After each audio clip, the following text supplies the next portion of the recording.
tadi di dalam gimana kan? Di dalam baik-baik aja, banyak ngobrolnya, ya. Ya santai lah. Segitu ya, Man? Banyak ngobrolnya sih di dalam. Ada 58 pertanyaan. Jadi yang ditanyakan itu bagaimana ceritanya. Ya di ceritanya ada seseorang minta tolong. Begitu ditolong lapor polisi, kan repot jadinya. Udah gitu aja. Jadi yang diperiksa, ya langsung yang diperiksa hari ini adalah Dr. Oki. Silakan kalau Anda mau tanya, semuanya diperiksa sebagai saksi supaya tidak simpang siur. Semua diperiksa sebagai saksi, tidak ada diperiksa selain sebagai saksi. Yang lain-lain silakan bertanya sesuai dengan persoalannya yang ingin ditanyakan. Ada dokter, ada Niki, ada Dr. Oki. Silakan mau nanya apa? Laporan dari siapa dan Tanya penyidik laporan dari siapa. Yang jelas datang ada seseorang lapor, kewajiban kita hadir. Kita buktikan, ini loh percakapannya semua. Jadi tidak ada masalah, tapi kewajiban penyidik memanggil semua orang. Siapapun lapor, pasti penyidik memanggil untuk dimintain keterangan. Ini adalah kewajiban mereka untuk memberikan keterangan bahwa apa yang dilaporkan ini tidak sesuai dengan bukti-bukti yang kita sampaikan. Seperti itu. Jadi selama 12 jam satu-satu 50 pertanyaan masing-masing atau? Tidak, beda-beda. Banyak kali. Jadi yang di BAP dulu tuh saya sudah selesai, Dr. Oki sudah selesai, baru doktif. Jadi main tunggu-tungguan, makanya lama. Kalau tadi udah duluan, dari siang udah pulang. Ada yang mau ditanya, ini ada doktif mungkin yang lebih menjelaskan karena saya nggak paham masalah hal-hal terkait dengan Review skincare ya. silakan. Mungkin bisa dijelasin dokter. Oke, dikit aja ya, udah capek. Jadi tadi doktif menyampaikan bagaimana sih doktif itu mereview sebuah skincare. Ada nggak sih data-data? Jadi doktif menyampaikan bagaimana mereviewnya, cara mereviewnya, dan data lab yang doktif sampaikan pun semua bisa dibuktikan dengan lengkap. Itu aja. Tadi barang juga. Iya, semuanya ada. Semua dokumen-dokumennya semuanya lengkap ya. Jadi yang doktif sampaikan itu semua berdasarkan data. Itu aja. Kalau Karisma sendiri tadi menyampaikan apa? Tadi ya kalau ditanya dijawab, ya nyampein seputaran ini aja yang lagi viral-viral. Kalau saya ditanyakan sebagai dokter, ditanyakan tentang isu-isu tentang produk-produk skincare yang diperiksa itu, apakah mengetahui tentang produk-produk berbahaya, apakah benar berbahaya. Lalu juga ditanya Nikita Mirzani hubungan dengan saya apa, saya bilang sebagai brand ambassador. Bolak-balik aja pertanyaan, muter sama aja sebetulnya. Lagi Ada bosan yang mau kan ditanya, nungguin yang, cuman begini apa ini doang. yang mau ditanya? Mungkin selanjutnya Ada sesuatu yang spesial. Ya kalau selanjutnya saya serahkan kepada penyidik. Yang jelas begini, di dalam setiap proses hukum itu adalah proses pembuktian, dan kita juga bisa buktikan adanya sebuah kejadian tersebut tidak seperti apa yang dilaporkan, jauh sekali dengan bukti-bukti yang kita sampaikan. Tapi itu biarlah menjadi penilaian penyidik. Yang jelas kewajiban kami sebagai warga negara, sebagai orang yang dilaporkan datang, kita rame-rame datang, kita sampaikan seperti itu. Ini 58 pertanyaan, 28, dokter juga ada Sekitar 32. Ini lawyernya juga di belakang. Ini semuanya ini adalah tim persoalan. Oke, mungkin dari Niki maupun yang lain gitu ada pesan nggak sih untuk yang melaporkan kejadian ini. Kalau gue sih cuma mau bilang gini ya, misalkan ya kalian dipanggil sama gue gitu ya, sini mau duit nggak? Habis lo ambil duitnya, terus lo diteriakin maling. Itu ya, kurang lebih begitu lah ya. Tapi tadi shock nggak sih dengan laporan ini? Biasa aja, nggak shock lah biasa. Ngapain dia shock? Dia udah terbiasa yang lebih hebat aja. Iya. Cuma lucu aja gitu, ada orang kayak begitu tuh lucu aja. Tapi kamu sendiri kenal deket banget sebenarnya. Nggak kenal, nggak mau tahu, nggak mau deket.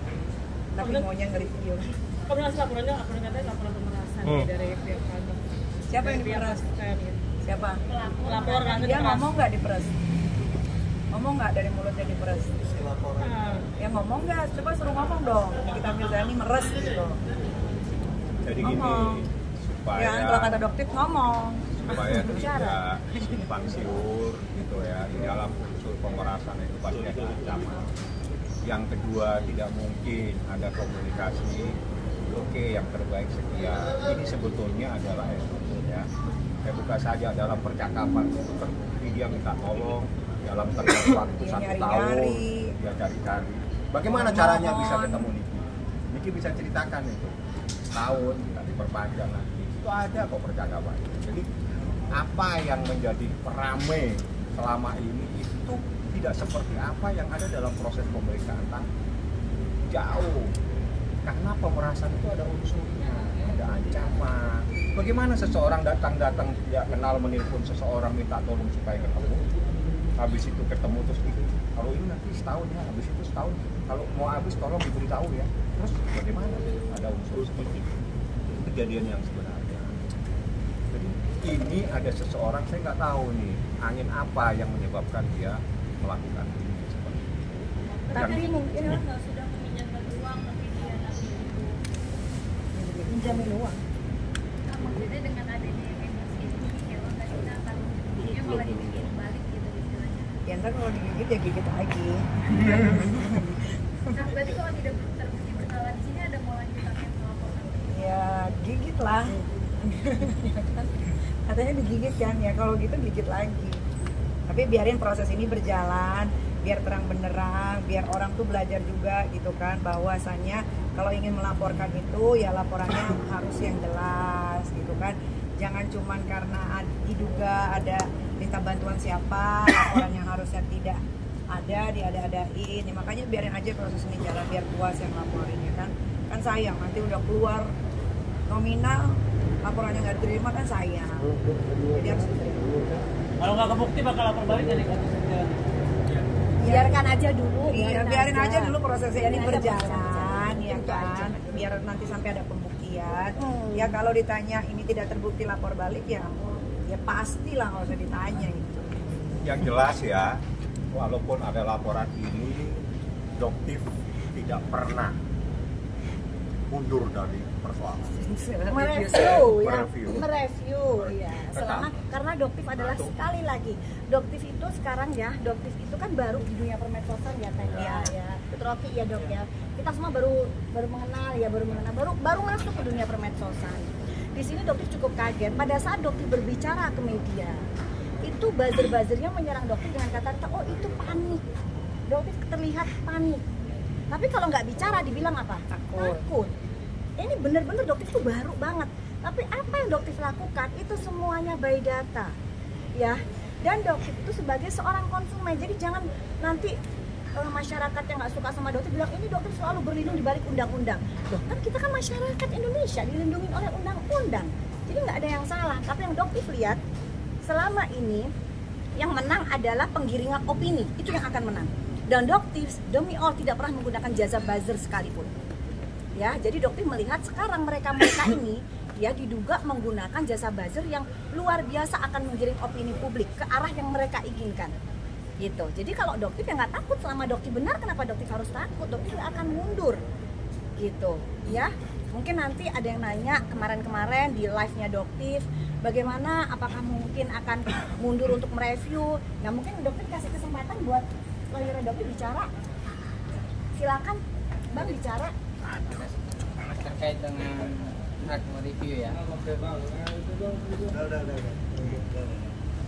Ya, oke, terkait dengan hak mereview kan itu sudah disampaikan tadi.